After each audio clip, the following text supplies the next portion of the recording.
Buenas, buenas, ¿cómo les va? Reaparece la información en la pantalla de TV Ciudad. Aquí está la edición central de MBD Noticias. ¿Cómo te va, Natalia? Muy bien, Martín. ¿Y tú? ¿Todo bien? Con muchísimo calor. Sí.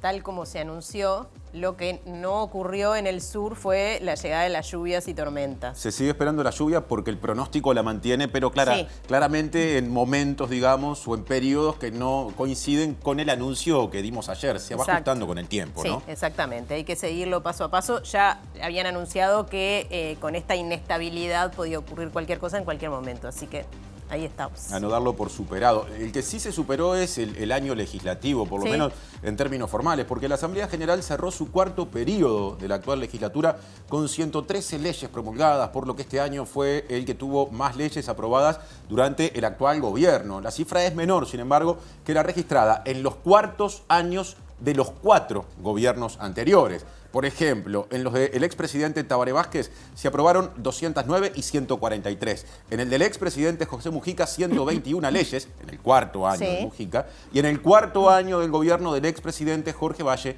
128. Los temas sobre los que más se legisló fueron administración y asuntos internacionales, y aquellos en los que menos se legisló fueron educación, salud y justicia. Entre las leyes más destacadas está la que refiere a los adeudos al personal de la ex Casa de Galicia, la rendición de cuentas, regulaciones sobre consejos de salarios, cuidados paliativos, creación del Fondo de Emergencia Hídrica, corresponsabilidad en la crianza y la reforma previsional. Claro, fue un año con algunas leyes que nos estuvieron siguiéndolas con mucha atención, muy importantes. Aquí uno de los temas, hay más. Hay más, repasamos los titulares. El director de Tierras y Hábitat de la Intendencia de Montevideo, Sebastián Moreno, aseguró que la regularización de asentamientos a través del Plan Avanzar alcanzará solo a 11 de los casi 350 que existen en la capital. La Fiscalía Especializada en Crímenes de Lesa Humanidad solicitó el procesamiento con prisión del subcomisario Ricardo Zavala por el homicidio de Cecilia Fontana de Heber en 1978. Podría suspenderse el viaje que tiene programado el presidente Luis Lacalle Pou y el ministro de Defensa Javier García a la base Artigas en la Antártida por cuestiones climáticas. La Organización de Asociaciones de Jubilados y Pensionistas del Uruguay, ONAJPU, advierte que las personas que cobran pasividades mínimas de 17.000 pesos recibirán 3% menos de aumento a partir de enero por decisión del Poder Ejecutivo. Comenzaron las pruebas de reconocimiento universitario de formación docente para que todos los docentes de magisterio, secundaria y UTU puedan recibir acreditación como licenciados en pedagogía. La Unidad Nacional de Seguridad Vial alertó sobre la imprudencia humana como factor de los siniestros de tránsito que ya causaron la muerte de 353 personas en lo que va del año. Este sábado a partir de la hora 13:30 tendrá lugar el Festival Montevideo Late en la Rambla de Punta Carretas. Con entrada gratuita se podrá ver 13 artistas nacionales e internacionales. Habrá transmisión especial por TV Ciudad. Los ataques y bombardeos de Israel se extienden a lo largo de la Franja de Gaza y uno impactó en una escuela de Naciones Unidas para refugiados y refugiadas, dejando al menos 63 muertes. El gobierno de Javier Milei respaldó el protocolo contra los cortes de vía pública durante las manifestaciones anunciado por la ministra de Seguridad, Patricia Bullrich.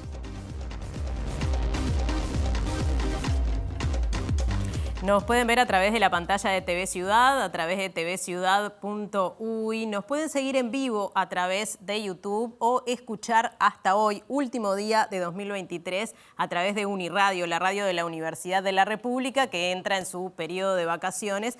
Pero aprovechen para escucharnos hoy entonces. Salimos del estudio, Martín. Decíamos en portada que el de hoy es un día muy importante a nivel parlamentario, ¿no? El punto final de la actividad regular por este año, y está justamente en el Palacio Legislativo para el primer móvil de hoy Martín Duarte, que habitualmente sigue de cerca lo que pasa en la sede del Poder Legislativo. ¿Cómo te va, Martín? Martín, Natalia, buenas noches para todos y todas. Sí, una jornada especial, además de lo que es el protocolo, el cierre que tiene en la propia Asamblea General, que duró apenas algunos minutos. Luego hay un acto protocolar que se hace en las afueras del Palacio Legislativo y con un balance de las distintas bancadas de un año muy productivo, pese a que quedaron algunos proyectos claves, entre ellos la ley de financiamiento de los partidos políticos, la ley de medios que en la jornada de ayer tuvo media sanción en diputados. Otros hicieron foco también en el proyecto de eutanasia, temas que pasarán al debate en el próximo año, y en algunos minutos vamos a estar haciendo un balance con los coordinadores de distintas bancadas y también con la propia vicepresidenta de la República, haciendo referencia a lo que dejó este cuarto periodo de sesiones ordinarias aquí en el Parlamento. Y de la Guada Brazo Oriental aparece en la pantalla Diego Martini. ¿Cómo andás, Diego?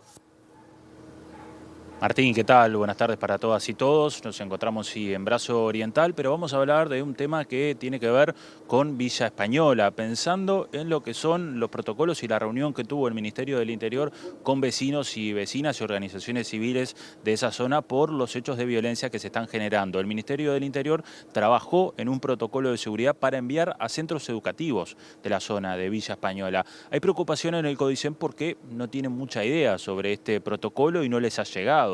Entonces les hace un poco de ruido. Para eso vamos a estar hablando con la consejera docente del Codicen, Daisy Iglesias, a propósito de este protocolo, qué información manejan y qué les parece.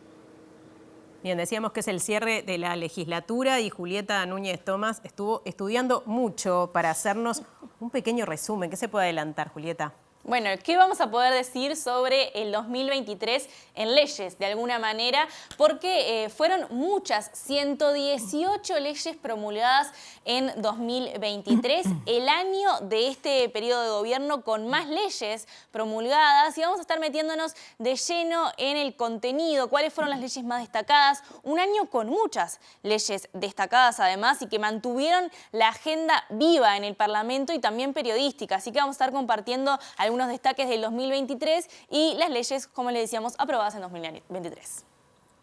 El director de Tierras y Hábitat de la Intendencia de Montevideo, Sebastián Moreno, precisó el impacto del plan Avanzar en la capital luego de que el ministro de Vivienda y Ordenamiento Territorial, Raúl Lozano, defendiera esta iniciativa que está orientada a erradicar los asentamientos en la capital. Para este plan Avanzar, de los recursos presupuestales ya existentes, este gobierno asignó el doble de recursos, 240 millones de dólares más, para tratar de solucionar este grave problema, este problema habitacional que tiene el país desde hace muchísimos años. Ahí están incluidos unos 11 asentamientos de Montevideo. Yo recuerdo igual que Montevideo tiene 348 asentamientos. Eso le iba a preguntar, ¿cuántos hay hoy? En Montevideo hay 348 asentamientos. 35.000 hogares viven en asentamientos, es decir, casi 1 de cada 10 montevideanos y montevideanas viven en asentamientos. Con ese marco, la negociación a la que se llegó y el acuerdo al que se llegó con el Ministerio de Vivienda es para trabajar en un 4% de la población de asentamiento de Montevideo. Nos quedamos en este tema. El ministro Lozano dijo que en 34% de los 120 asentamientos que se prevé intervenir a través del plan Avanzar, ya hay obras en marcha. El presidente del Congreso de Intendentes, el intendente Enrique Antía, agregó que si se tienen en cuenta los que están en proceso de licitación o con empresas contratadas, las intervenciones se contabilizan en más de la mitad de los asentamientos del programa. La cartera de vivienda espera terminar el actual periodo de gobierno con trabajos en los 120 asentamientos que integran el plan Avanzar, sostuvo el ministro Raúl Lozano tras una reunión de coordinación en Torre Ejecutiva. Para este plan Avanzar, de los recursos presupuestales ya existentes, este gobierno asignó el doble de recursos, 240 millones de dólares más, para tratar de solucionar este grave problema, este problema habitacional que tiene el país desde hace muchísimos años. Y venimos muy bien, venimos trabajando bien. No solamente tenemos que hablar de viviendas nuevas, sino que tenemos que hablar de soluciones habitacionales para muchos miles de uruguayos. Y tenemos que hablar también de todo lo que tiene que ver con las redes de caminería, con las redes de saneamiento, con las redes de electricidad, con las redes también de agua potable. Ya tenemos un avance, por el momento tenemos en un 34%, pero en agosto del año que viene estaremos en un 90% para finalizar en el periodo, entendemos que enunciamos. De los asentamientos elegidos con fondos del plan Avanzar que fueron recibidos recién mediados del año pasado, al día de hoy, más del 53% tiene intervenciones o empresas contratadas o licitaciones en marcha o casas en obra o infraestructura en obra. Se está interviniendo en este momento en más del 50% de esos asentamientos. Y hay un 35% más que están en vías de licitar o acordar. Bueno, y como adelantábamos, el director de Tierras y Hábitat de la Intendencia de Montevideo, Sebastián Moreno, dijo que la comuna sigue trabajando con el Gobierno Nacional para la implementación de este plan Avanzar. Y dijo que esta intervención alcanzará solo a 11 de los 350 asentamientos que hay en Montevideo. se firmó un acuerdo estratégico para trabajar en asentamientos. Ahí están incluidos unos 11 asentamientos de Montevideo. Yo recuerdo igual que Montevideo tiene 348 asentamientos. Eso le iba a preguntar, ¿cuántos hay hoy? En Montevideo hay 348 asentamientos. 35.000 hogares viven en asentamientos, es decir, casi 1 de cada 10 montevideanos y montevideanas viven en asentamientos. Con ese marco, la negociación a la que se llegó y el acuerdo al que se llegó con el Ministerio de Vivienda es para trabajar en un 4% de la población de asentamiento de Montevideo. Eso es el acuerdo con el Plan Avanzar. En otro orden, Moreno afirmó que la Intendencia está implementando el plan piloto Convive, una iniciativa de prevención de asentamientos aplicada en primera instancia en el barrio Piedras Blancas. Nosotros estamos planteando un programa que es piloto, que le estamos llamando Convive, en un acuerdo con FUCBAN, en donde un barrio en particular, que es Piedras Blancas, familias que estaban en un asentamiento que había sido... Es un barrio con complejidades, ¿no? Que tiene asentamientos, que tiene también asentamientos regularizados hace un tiempo y que tiene también zona formal. Hicimos un llamado a nivel barrial, la gente se inscribió y es un programa efectivamente de prevención de asentamientos porque estamos logrando dar oportunidad de poder generar y creciendo, pero de manera ordenada y adecuada. Este es un plan piloto que ahora está en Piedras Blancas, me decía. ¿Se puede implementar en otras zonas de la capital? Sí, lo estamos evaluando, también va a tener una evaluación externa. Estamos evaluándolo porque la idea sí es que sea algo replicable y aplicable a más niveles, ¿no? Ahora otro asunto, el viaje planificado a la base Artigas de la Antártida del presidente Luis Lacalle Pou y el ministro de Defensa Nacional, Javier García, podría suspenderse por motivos climáticos. García defendió la presencia de Uruguay en ese continente.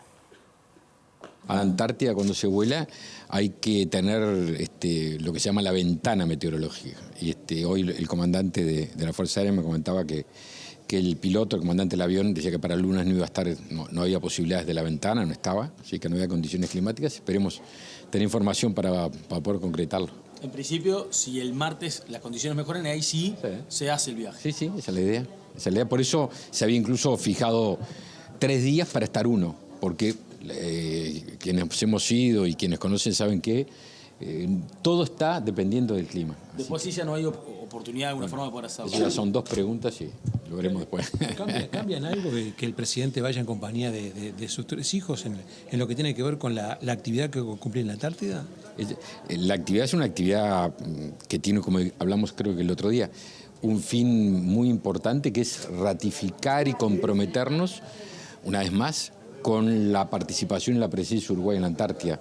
Un club, entre comillas, muy chico, apenas 28 países, en un lugar estratégicamente fundamental, la mayor reserva de agua dulce del mundo. Naciones Unidas tiene 200 países, pero en el Tratado Antártico hay 28 y Uruguay está metido allí. Entonces, y en este momento que vamos del año, Suecia están los científicos, así que tiene un valor geopolítico, estratégico, pero aparte tiene un valor en lo nacional, que es no solo estar con el contingente de las Fuerzas Armadas, que está allí todo el año y que se queda todo el año, sino también con el grupo de científicos que trabaja para la Universidad de la República, para instituciones del Estado. Presenta Antel. La comunidad más grande sigue creciendo. Día de balances en el Parlamento, cierre de la legislatura y por supuesto de nuestro compañero Martín Duarte, que es parte también ya. Martín, adelante.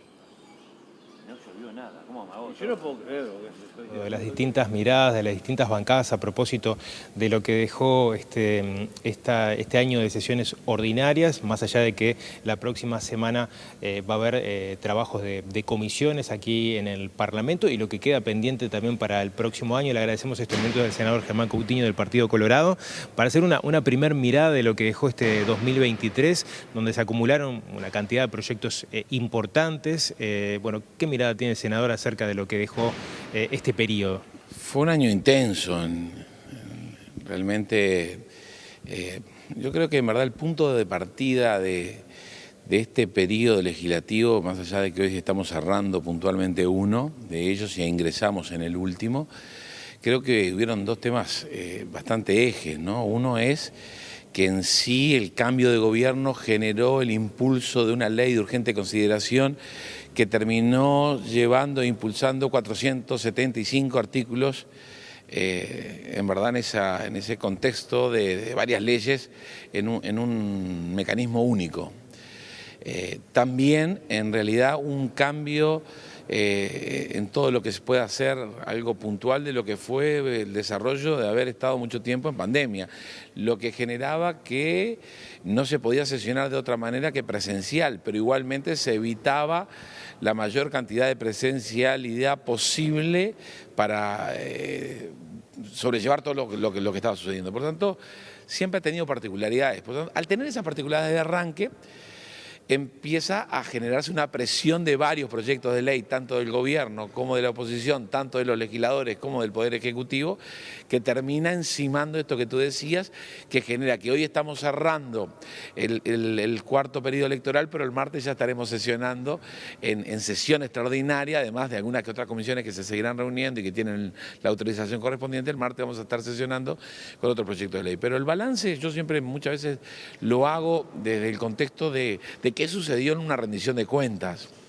Y en esa rendición de cuentas yo creo que para el gobierno sucedieron cosas importantes, hubieron temas importantes y volvió a votar el gobierno en conjunto, un gobierno que está viviendo una etapa nueva, que tiene 4 años, que es que gobiernan 5 partidos políticos, que gobiernan una coalición que no es una coalición igual a la coalición que era el Frente Amplio, que es una coalición de varios partidos políticos en un partido único. Nosotros realmente somos 5 partidos distintos y por lo tanto eso genera hilvanar, negociar y llevar de varias maneras todo lo que queremos impulsar a partir de un programa de gobierno que es Compromiso País, que lo hicimos después de octubre para lo que fue el balotaje en noviembre. Pero el balance es positivo, esa rendición de cuentas salió bien, los proyectos y las comisiones trabajaron bien, se coordinó bien con la oposición, creo que eso también fue algo importante y bueno, empezarán los próximos días el último año y eso generará los apresuramientos tanto de gobierno o de oposición, pero también en un marco muy distinto y en una legislatura muy corta, ya que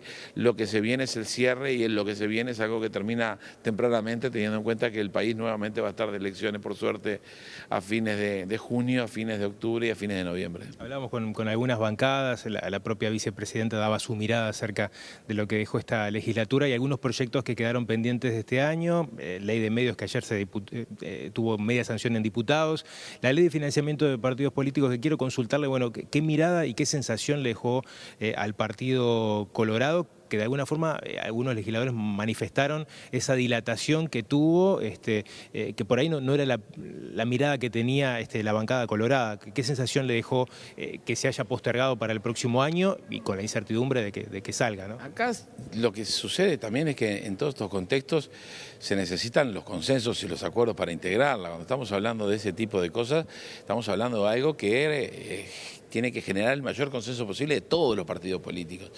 Yo ya participé en una iniciativa y en un proyecto de ley de financiación de los partidos políticos en el periodo anterior. Bueno, ahora seguramente voy a participar en estamos en alguna que otra negociación de una negociación de cómo conformarla, si somos 9 y 6, si son 8 y 7.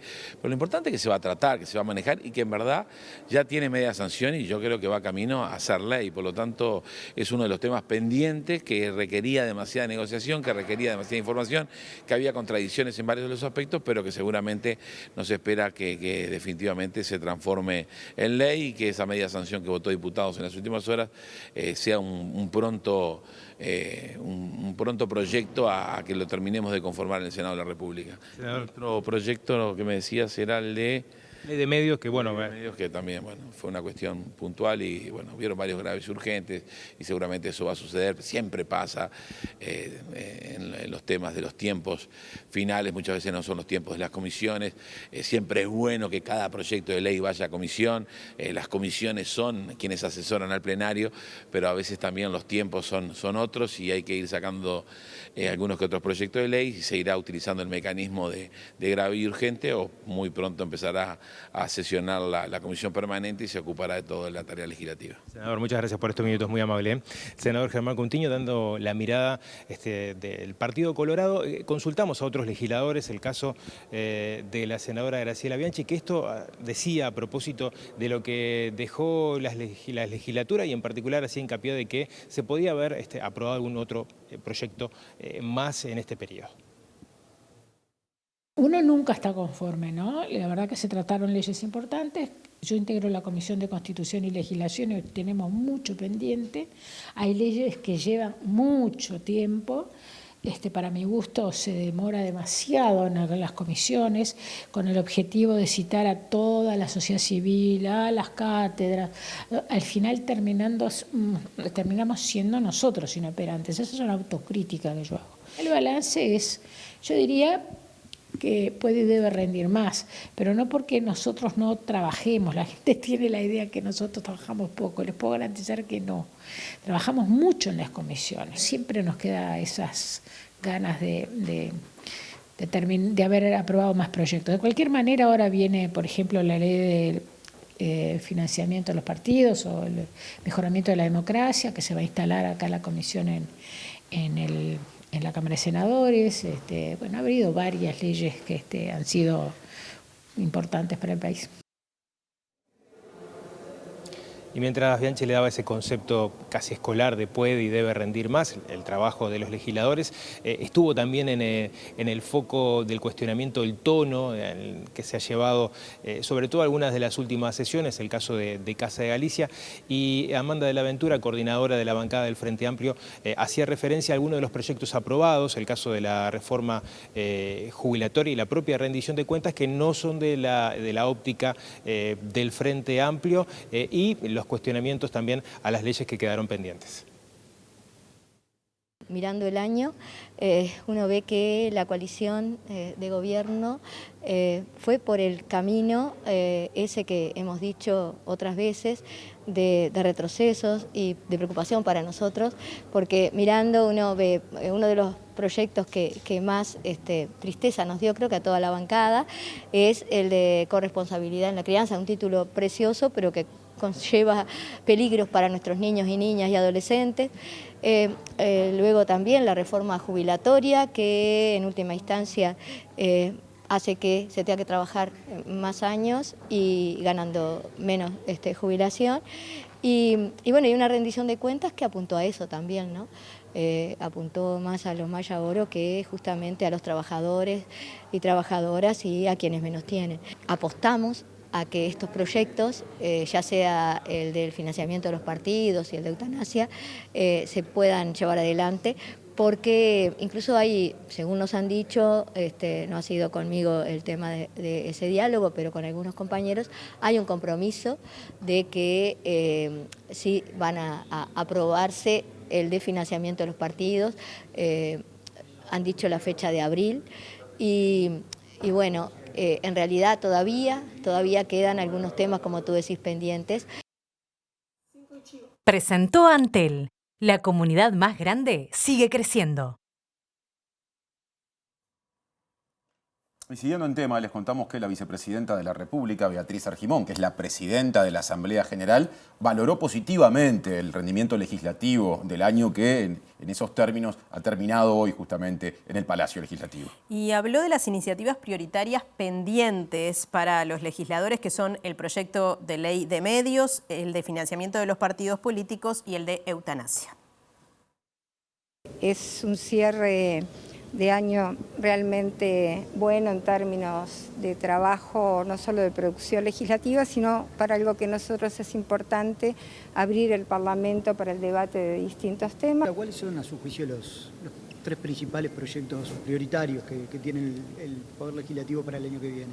Bueno, por supuesto, lo de la ley de medios ha sido un tema de discusión que reiteradamente se ha estado manejando. El tema del financiamiento de los partidos políticos, que como ustedes saben tuvo media sanción en diputados, llegó, en principio en diputados se hizo la consideración en una comisión especial, y bueno, ahí está el proyecto de eutanasia también, que ha sido otro de los proyectos que ha ido y venido en el último tramo de este año. ¿Tiene una posición al respecto usted? Con el tema de la eutanasia, sí, yo no voto el proyecto de ley. Y ahora a poner lupa sobre la producción legislativa de este año. Sí, hablaba recién la vicepresidenta de lo que queda pendiente, pero bastante se ha trabajado este año, Julieta. Es verdad, sí. De hecho, me llamó la atención alguno de los comentarios que escuchábamos recién.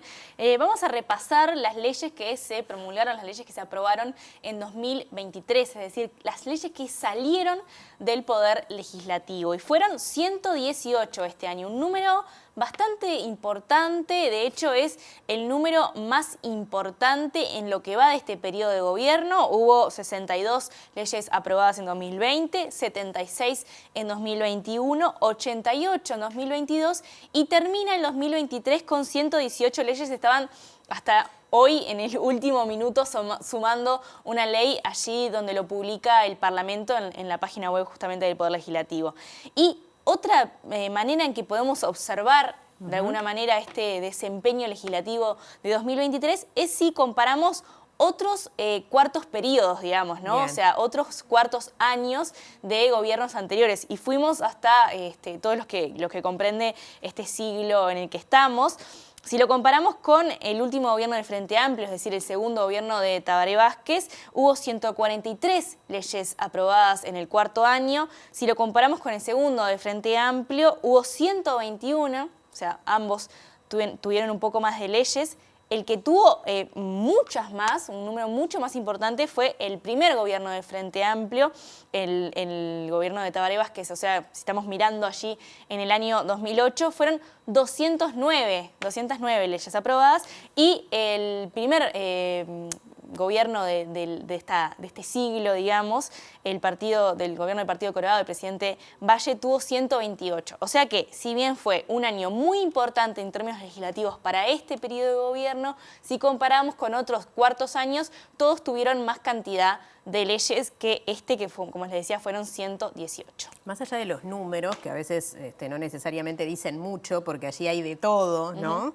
¿Qué leyes se destacaron este año? Varias. Me llamó la atención. Este es un trabajo que hago todos los años a fin de año, repasar todas las leyes que se promulgaron en el año. Y realmente este es un año que tuvo varias leyes importantes, pero de distintas temáticas. También la salida de la pandemia, trascender la ley de urgente consideración, permitió que este año, más allá de algunas que ya vamos a nombrar, que siempre están y siempre son importantes y siempre son relevantes, hubo varias leyes que se discutieron y de hecho se las voy a ir comentando y se van a ir acordando también de las discusiones que hubo por parte de la sociedad civil, por parte de los legisladores en este tipo de leyes. Bueno, última, y se habló recién de eso, Casa de Galicia, ¿verdad? Una ley que salió del Poder Legislativo, fue parcialmente observada por el Poder Ejecutivo y finalmente se promulga con las observaciones, integrando el veto del Poder Ejecutivo. Sí, que todavía hay en jurídica del Palacio todavía se están observando algunas cosas a pedido de la vicepresidenta. Sí, de hecho yo para poder mirar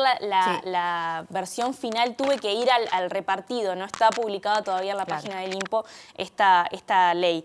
La rendición de cuentas, este año se discutió muchísimo esta rendición de cuentas, tuvo hasta el último momento modificaciones y de hecho estamos viendo los coletazos hasta ayer con todo lo que sucede con Spotify, ¿no? Que viene justamente de esa rendición de cuentas. Una ley bastante importante, bastante destacada, la ley de reparación a víctimas se conoce como víctimas de la guerrilla. En sí en la ley está puesta con años del periodo previo y también del terrorismo de Estado. Fue una ley que se debatió muchísimo, pero generó muchísima polémica. Que generó mucha polémica, no solamente en el 2023, sino que se vino arrastrando desde antes. Y eso es una característica de varias leyes de este periodo, que son leyes que se discutieron mucho y que finalmente este año, también entendiendo que es un año especial en lo que tiene que ver con el avance de este gobierno, bueno, finalmente se votan. Algo también vinculado a la eutanasia, la ley de cuidados paliativos, una ley que se proponía como una alternativa y que mucha gente cuando está discutiendo ahora la ley de la eutanasia dice que no es necesaria porque está aprobada esta ley de cuidados paliativos, que es acceso que provee el acceso universal a los cuidados paliativos. Hay una cantidad de leyes, Juli, sinteticemos todas las que quedan. Dale. Donación de alimentos. También una ley importante, internación voluntaria de las personas con problemas de consumo, los fondos de emergencia hídrica, fondo de emergencia agropecuaria y la reducción de los precios del agua, la reducción de la emisión del IVA.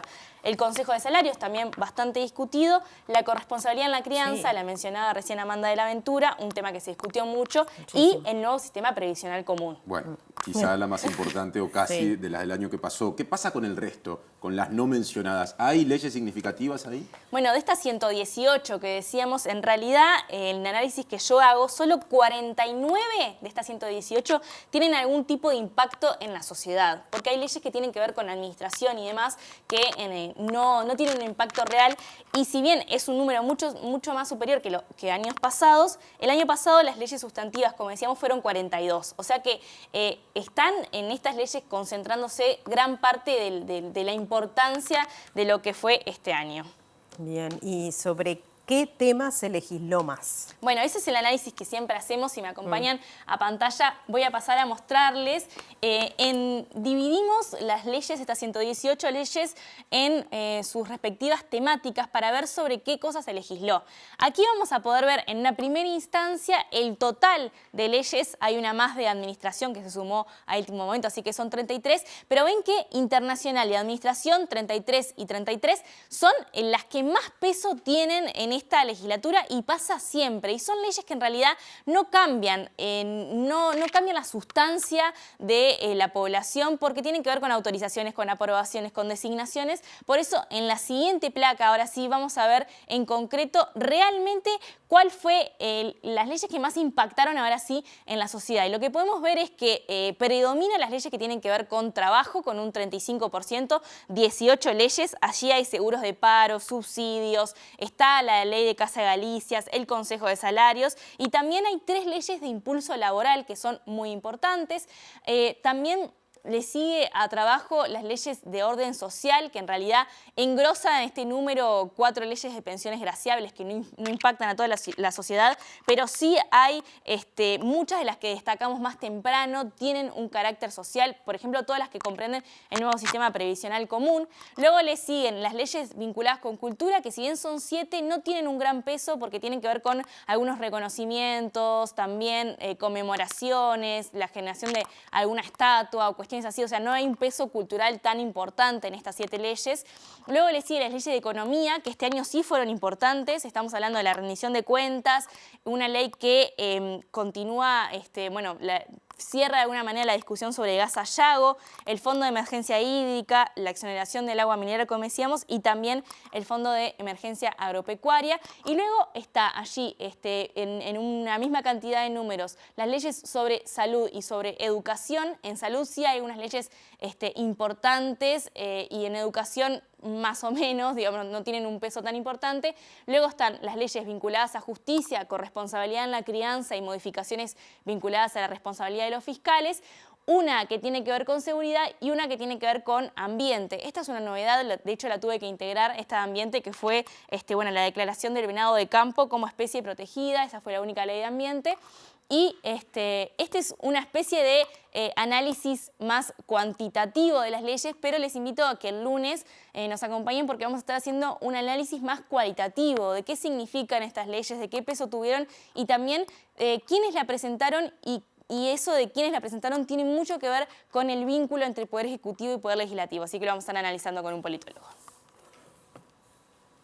Bueno, seguimos adelante con otras informaciones, luego de este informe tan detallado de Juli, vinculadas a reclamos del sector de personas jubiladas o que perciben pensiones. Sí, porque la presidenta de ONAJPU, Estela Ovelar, advirtió que las personas que cobran jubilación mínima de 17.000 pesos recibirán 3% menos de aumento a partir de enero por decisión del Poder Ejecutivo. Ovelar entiende que hay margen para que el aumento sea mayor.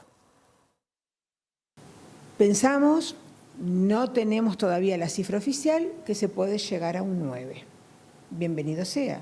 Vamos a estar sobre el precio de índice al consumo en 3 puntos. Pero ¿qué pasa con los jubilados y pensionistas que cobran la mínima? Ese adelanto del 3% que se le dio en el mes de julio se le va a descontar en enero, ¿verdad? O se va a dar el aumento de enero a lo que se cobraba en junio. Quiere decir que para esa gente no va a ser la misma recuperación. Volvemos a insistir que los que están más bajos sigue la balanza mal inclinada.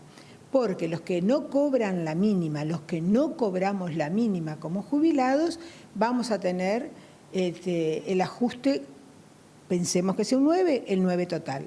Los que cobran menos van a tener un 3% menos. ¿Por qué insistimos en esto? Porque si hoy estamos en 17.326 pesos en la mínima, es porque esos ajustes diferenciales en los periodos anteriores se sumaban después a los ajustes de enero. Si no, hoy estaríamos hablando de una jubilación mínima de 9.000 pesos.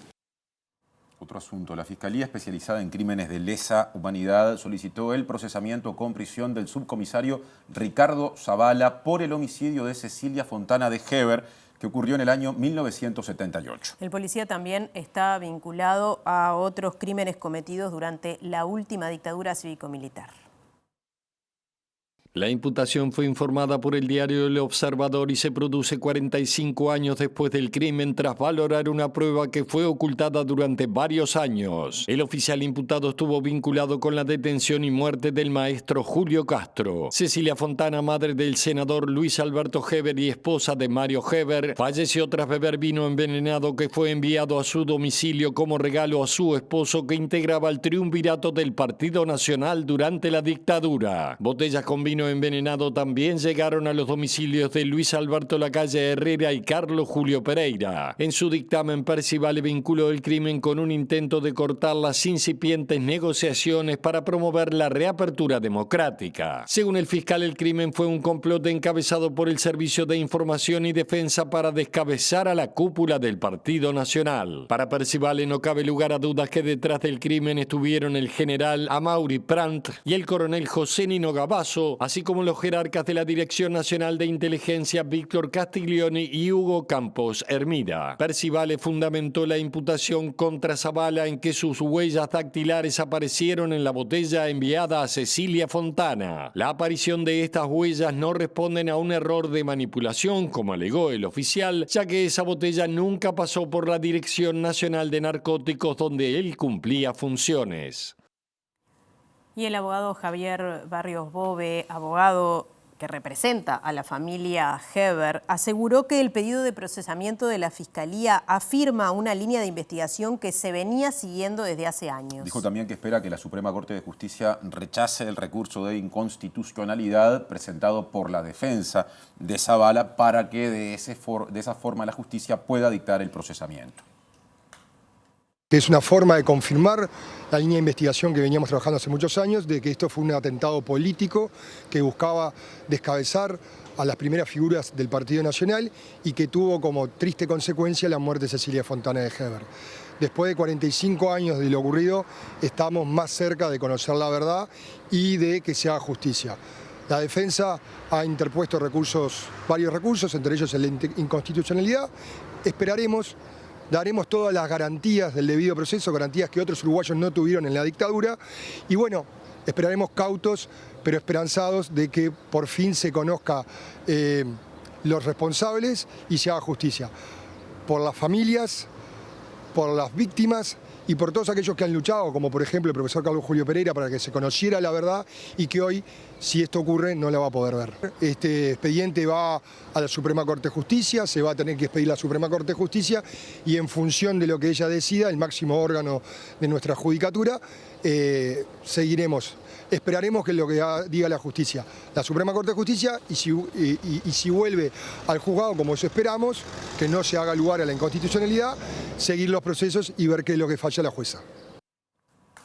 Antes de la pausa queremos contarles que el de hoy es un día muy triste para todas las personas que trabajamos aquí en TV Ciudad debido al fallecimiento de Javier Iriarte, un compañero que trabajó durante mucho tiempo en este canal desempeñando distintas funciones. Sí, Javier era camarógrafo, editor, director de cámaras, trabajó con nosotros muchos años justamente en la edición del informativo Informe Capital en ese momento. Ahora estaba trabajando en Subrayado, así que extendemos el abrazo a todas las compañeras y compañeros de ese informativo en Canal 10, a todos los compañeros y las compañeras que compartían con él horas y horas en la calle, porque esta profesión, este oficio implica eso, a quienes integraban un cuadro de fútbol, de trabajadores y trabajadoras de los medios y, por supuesto, a su familia. Con este recuerdo, el recuerdo de Javier, querido compañero, hacemos una pausa, ya seguimos.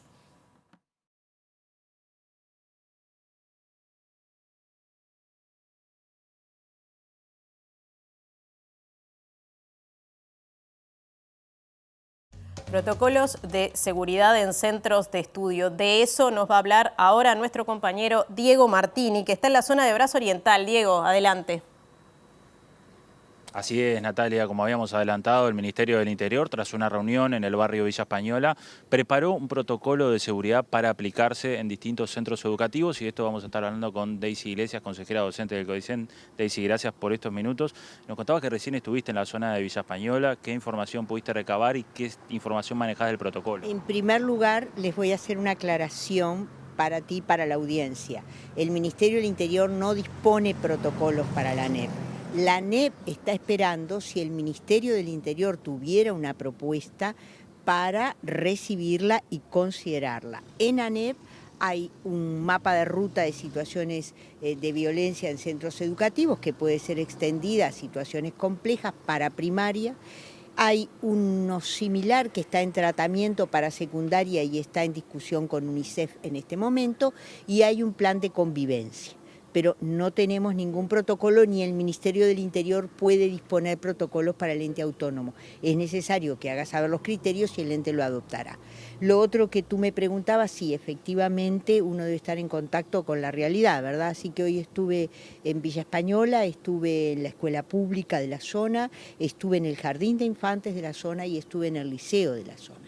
Estas instituciones, quiero dejarlo claro, no tuvieron dentro de la institución ningún tipo de problema.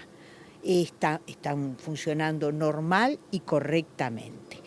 Pueden tener, obviamente, sus alumnos las angustias o las complicaciones que derivan de las situaciones que viven. En el día de hoy estaba todo calmo, por lo menos yo recorrí la zona porque tuve que ir de una institución a otra. Bueno, el jardín y la escuela están cercanos y debo transmitirles de parte de los docentes. El liceo estaba hoy terminando los últimos cursos, allí ya se ha descongestionado, ya han terminado los cursos gruesos, en las escuelas todavía están yendo los niños, hay fiestas de fin de año, y transmitirles a los papás, a las mamás de esa zona, a las familias, que los docentes están atentos ante cualquier problemática y tienen claro cómo proceder, sin angustiar, sin alarmar a los niños y siempre protegiéndolos. Bien, o sea que no ha llegado nada por parte del Ministerio del Interior. No, aún no ha llegado. Yo hablé con la presidenta del CODICEN, hablé con el consejero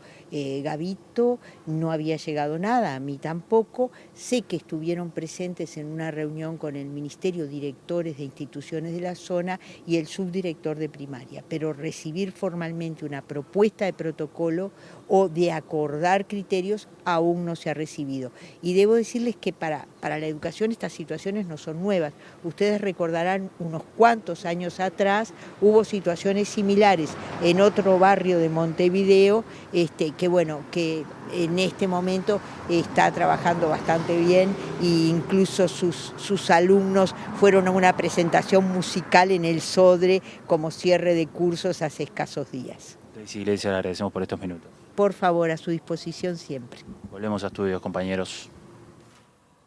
Gracias, Diego y equipo. Seguimos adelante con otros temas. Les contamos que el director de la Unidad Nacional de Seguridad Vial, la UNASEV, ¿no?, como se conoce, Carlos Mansor, dijo que la ciclovía diseñada en el centro de Montevideo por la Intendencia Capitalina será riesgosa para las personas ciclistas. También alertó sobre la imprudencia humana como factor de los siniestros de tránsito que ya causaron la muerte de 353 personas en lo que va del año.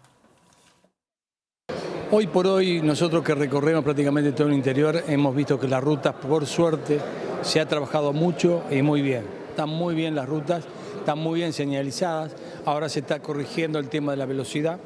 En los lugares se está poniendo una velocidad más transitable, porque en algunos se había dicho que se perjudicaba, iba muy lento. Bueno, ahora se ha mejorado en muchos lugares. Entonces, por ese lado vamos bien. Ahora, el tema a veces pasa por la cabecita de cada uno, ¿no? Cuando nos enteramos que el otro día, por ejemplo, 2 chicos se matan chocando de frente jugando a Superman. hay cosas que indudablemente son inevitables y va con la imprudencia humana, ¿no? ¿Tiene la seguridad la ciclovía para que circulen los ciclistas? No, justamente no le veo la seguridad de que cualquier accidente que nadie está libre sucede y caen abajo un auto. Esas cosas, a mí no, muy compacto todo. Esos son tremendos ómnibus que tenemos por 18 de julio, que considero de que debíamos tener es ómnibus adaptables a nuestra ciudad, no esos tremendos mastodontes que ocupan toda la calle. Y empezar por ahí, digo, crear espacios. Achicarlo creo que no es bueno.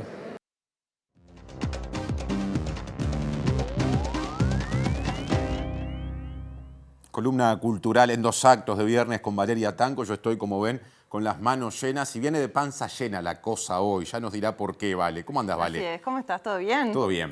Vamos a empezar por esa maravilla que tenés por ahí, que se llama La Viña Láctea, Arquitectura del Queso. ¿Por qué arquitectura? Porque esa persona que está ahí con esos quesos, con esa torre de quesos, es arquitecto, además de quesero. Ah, pero completo el hombre. Sí, totalmente. Y ¿Quién además pudiera, de productor rural, ¿Quién pudiera? ¿no? ¿Quién pudiera todo eso junto? Bueno, resulta que Agustín Battellini se fue con su esposa y después fue creciendo la familia, vinieron los hijos, a vivir a Colonia Valdense por una decisión de vida.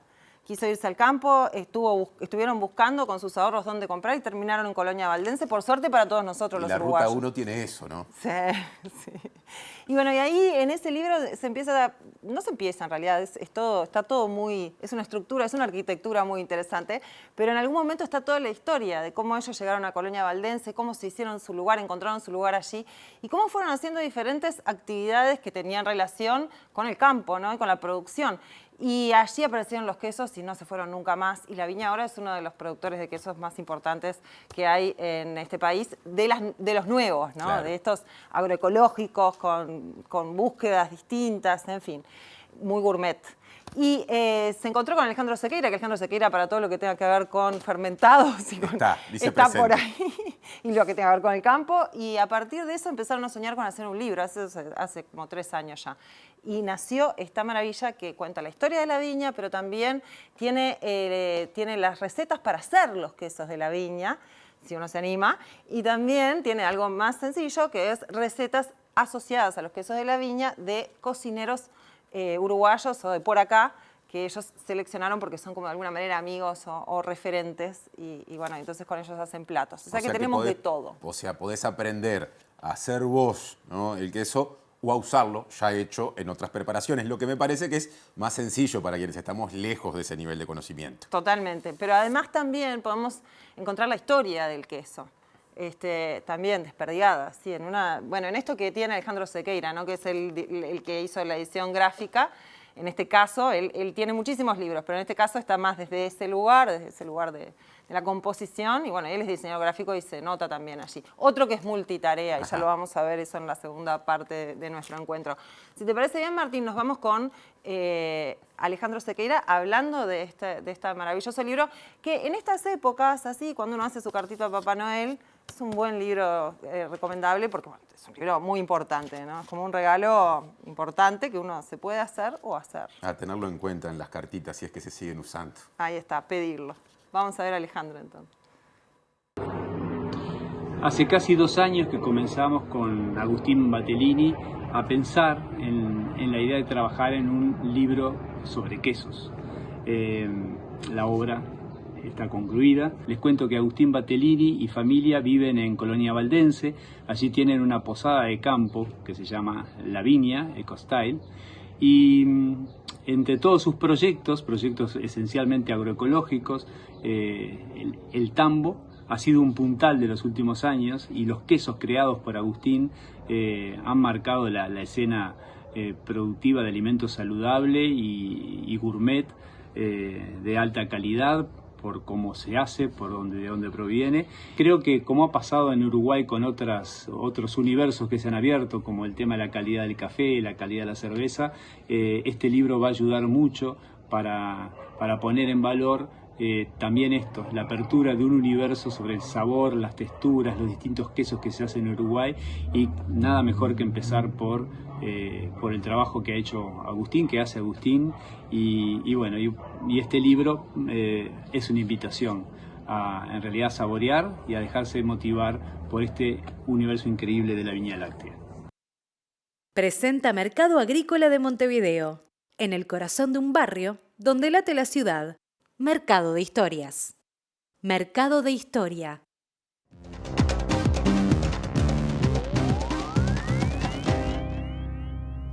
¿Qué tal? Buenas noches. La guerra entre Israel y Hamás sigue con toda su intensidad. El avance de Israel en todo el territorio de Gaza ha provocado hoy más de 60 muertos, 30 de ellos tras un ataque a una escuela de la Agencia Palestina para los Refugiados de la ONU. Por otra parte, hoy se supo que apareció finalmente muerto el sobrino del cantante argentino León Gieco, que había sido secuestrado por Hamás el 7 de octubre. Era uno de los rehenes, tenía 19 años, estaba haciendo el servicio militar y lamentablemente hoy se conoció la noticia de que era uno de los 2 cuerpos encontrados de soldados israelíes muertos a manos de Hamás en la Franja de Gaza. Por otra parte, Israel reconoció también la muerte de 3 de sus soldados, por lo que irónicamente se llama fuego amigo. Fueron confundidos con integrantes de Hamás y fueron acribillados por los propios soldados israelíes. El representante de Estados Unidos de la Casa Blanca, Jake Sullivan, se reunió hoy con el primer ministro Benjamín Netanyahu, quien le aseguró que la próxima fase de los ataques de Israel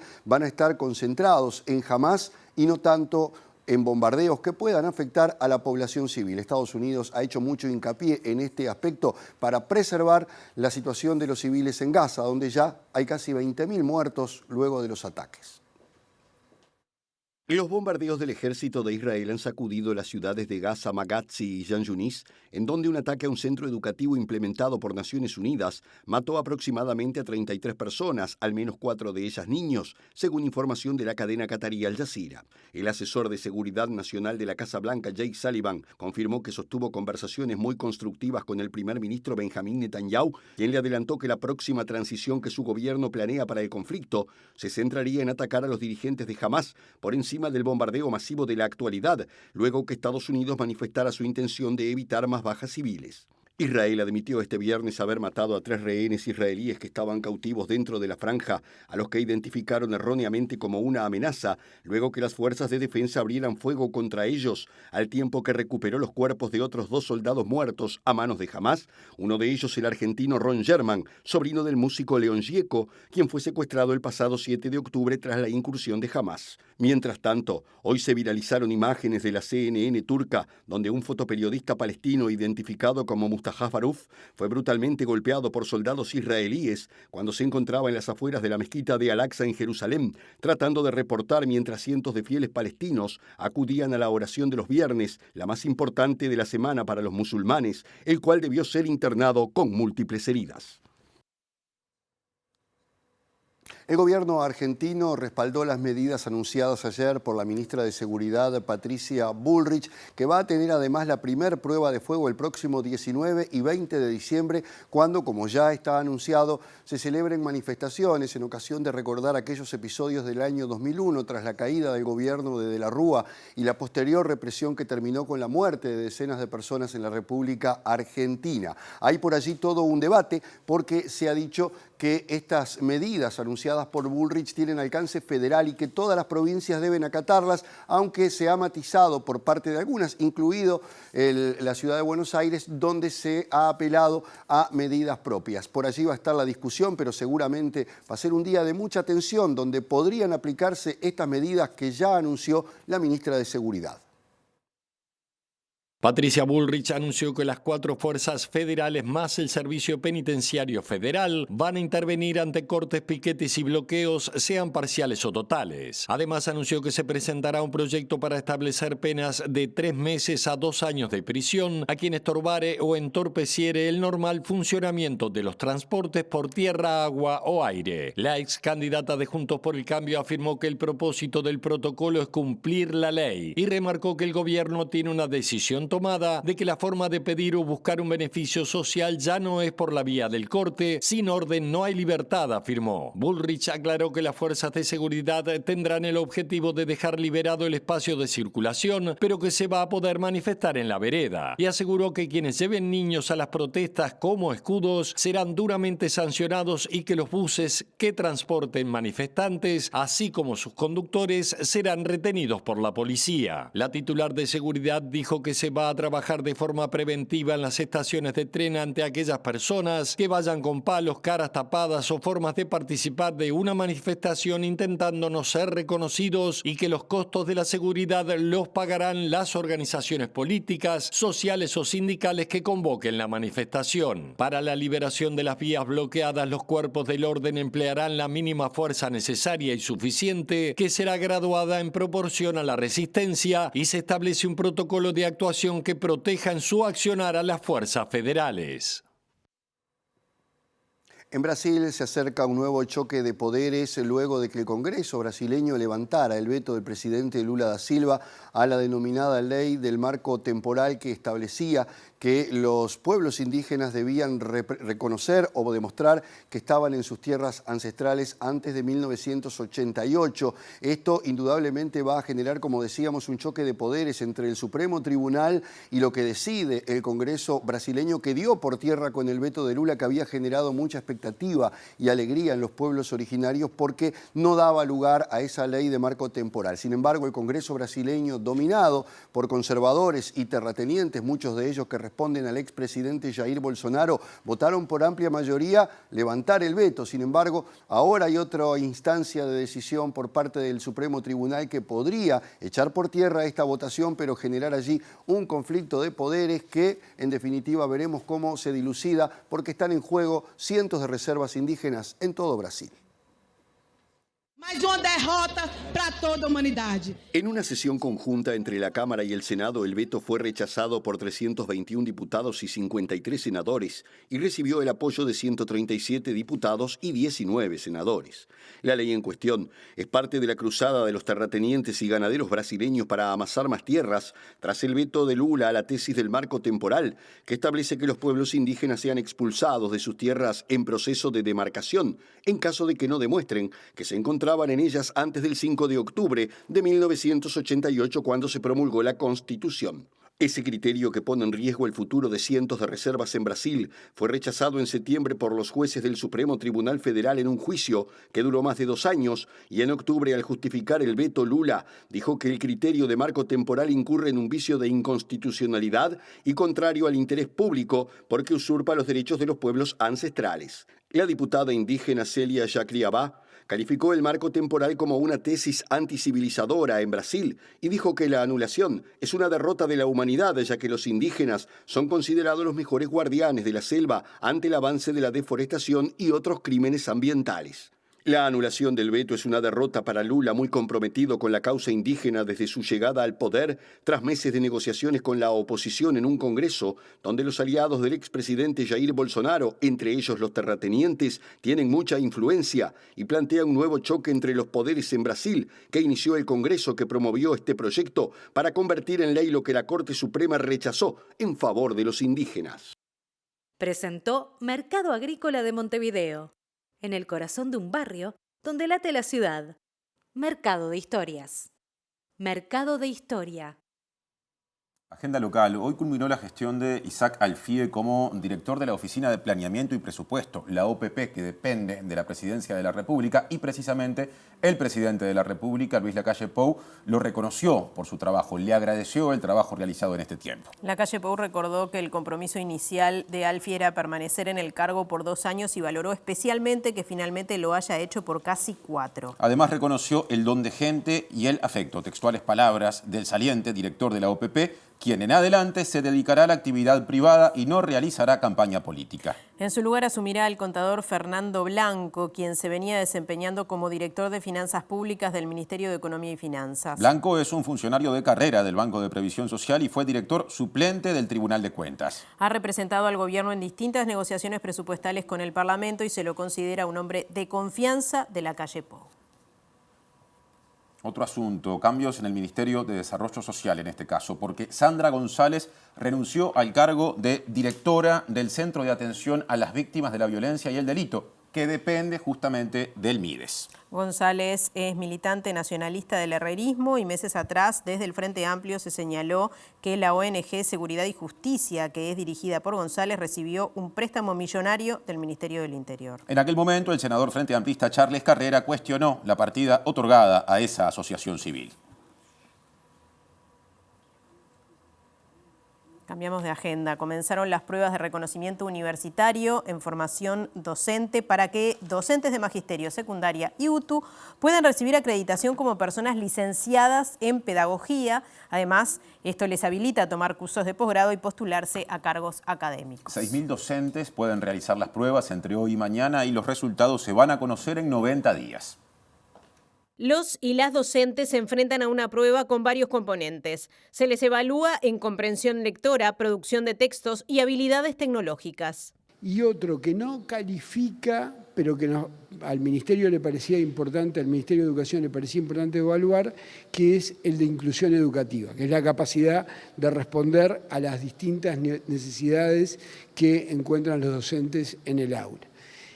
A eso se agrega otro para los docentes de secundaria y de educación técnica que tiene que ver con las áreas disciplinares. Ahí de acuerdo al docente de qué asignatura es, va a tener una prueba complementaria o de matemática o de lengua, o hay algunas asignaturas agrupadas en humanidades, otras en ciencias y en lenguas extranjeras. En los próximos días se conocerá el número de docentes que se presentó a rendir esta prueba. Aunque no es una exigencia por parte de la ANEP, ni cambia su desempeño docente, se les habilita la vía universitaria. Les posibilita tomar cursos de posgrado con más facilidad que hasta ahora, o le facilita también postularse a cargos académicos en las universidades para los que muchos docentes tienen condiciones, vocación, interés, y esto a las universidades, tanto de acá, a las uruguayas como a las del exterior, les cuesta reconocer títulos que no sean universitarios.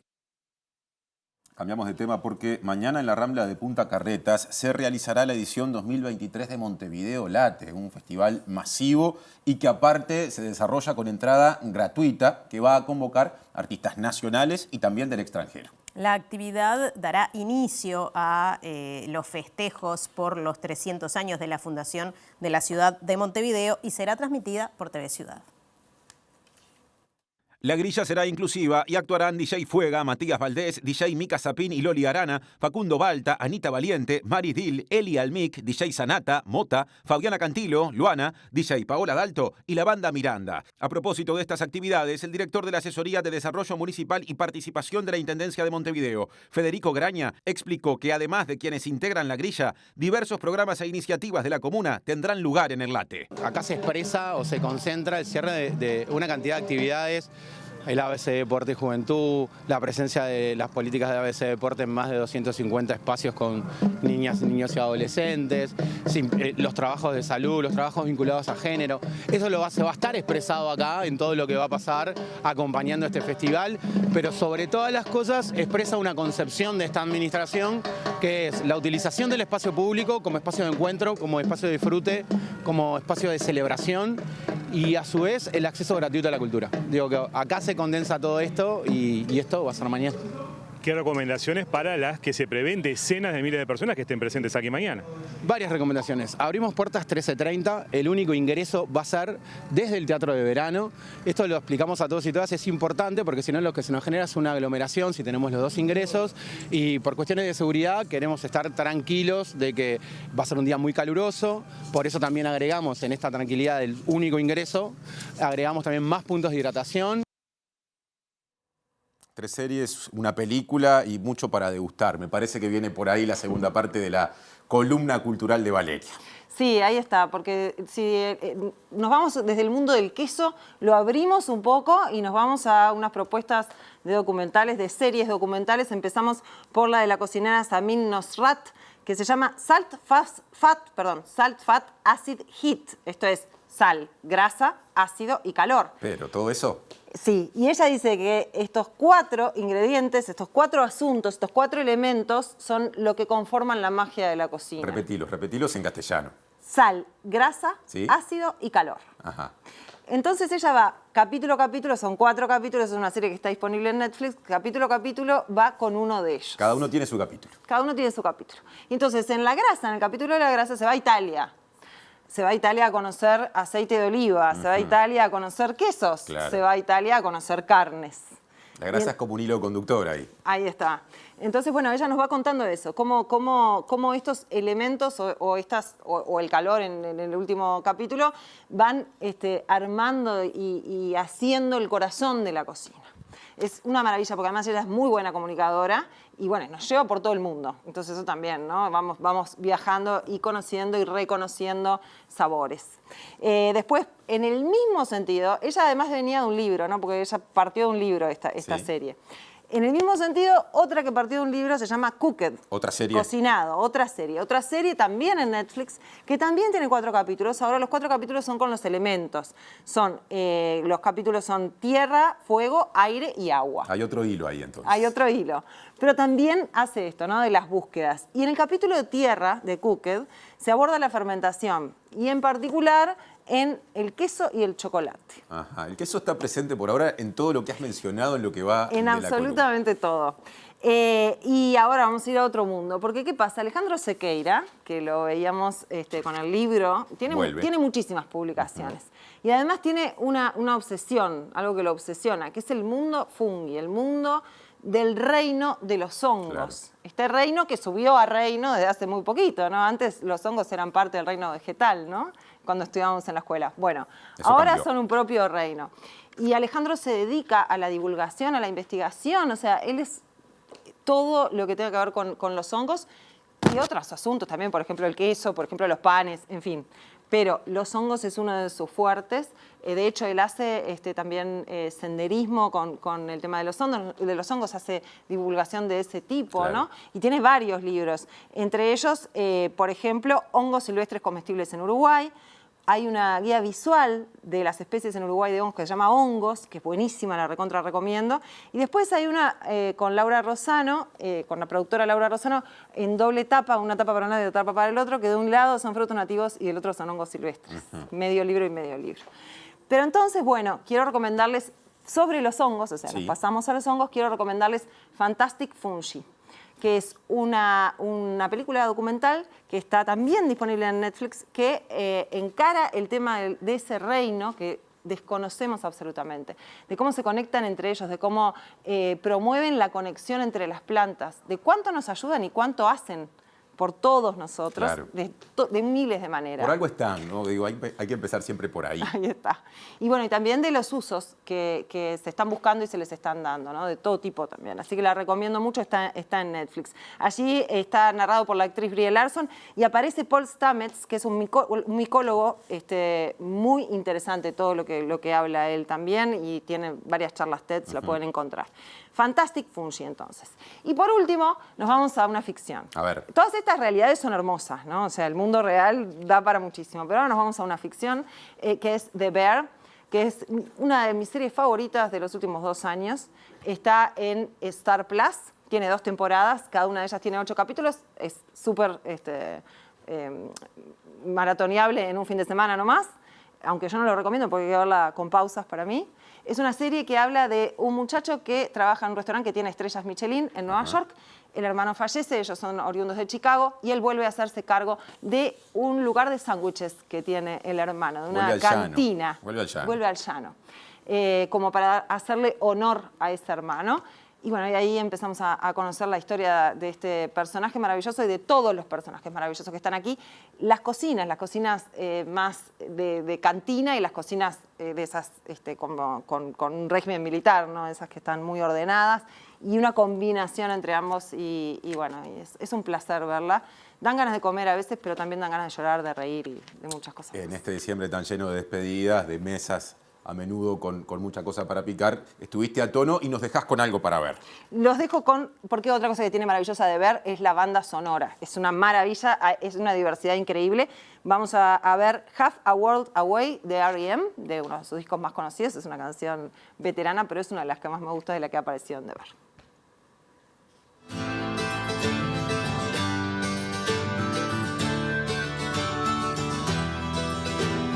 This could be the saddest dust I've ever seen. Turn to a miracle. I lied. My mind is racing. It always will. tired, my heart aches. I'm half a world away. Here my head sworn to go it alone and hold it alone, hold alone and hold it. Aquí estamos en el cierre prácticamente para repasar el pronóstico del tiempo. Un pronóstico bastante esperado por estas horas porque ha habido varias advertencias por parte de Inumet. Y bueno, y quizás se posterguen un poco las lluvias y tormentas, por lo menos en la zona metropolitana. Sí, efectivamente. Mañana sábado 16 de diciembre no se esperan por ahora lluvias. Va a haber una mínima de 22, pero atención con la máxima 33 grados. Hay alguna posibilidad de formación de tormentas por la noche. Pasamos al domingo 17 de diciembre, Montevideo y área metropolitana, mínima 23, máxima 30. Ahí sí, nuboso, cubierto, precipitaciones desde el comienzo del día. Así que por ahora, de los 2 días que hemos repasado, el domingo es el que pinta peor. Y el lunes 18 de diciembre se disipan las lluvias y tormentas, va a estar nuboso, quizás haya alguna probabilidad de algún chaparrón, la mínima será de 17 grados y la máxima de 26. Muy bien, estamos llegando al final. Como siempre, les invitamos a que se queden porque llega al lado B, pero también les recordamos que el Montevideo Late mañana va a estar en las pantallas, dicho en plural. Exactamente, sí, desde las 15 horas lo podrán ver a través de la pantalla de TV Ciudad, pero también lo podrán seguir por streaming a través de YouTube. Así que todas las invitaciones ahora al día. Es tiempo de despedirse, Natalia. Sí, nos despedimos hasta el lunes. Gracias por estar. Buen fin de semana. Buen fin de semana.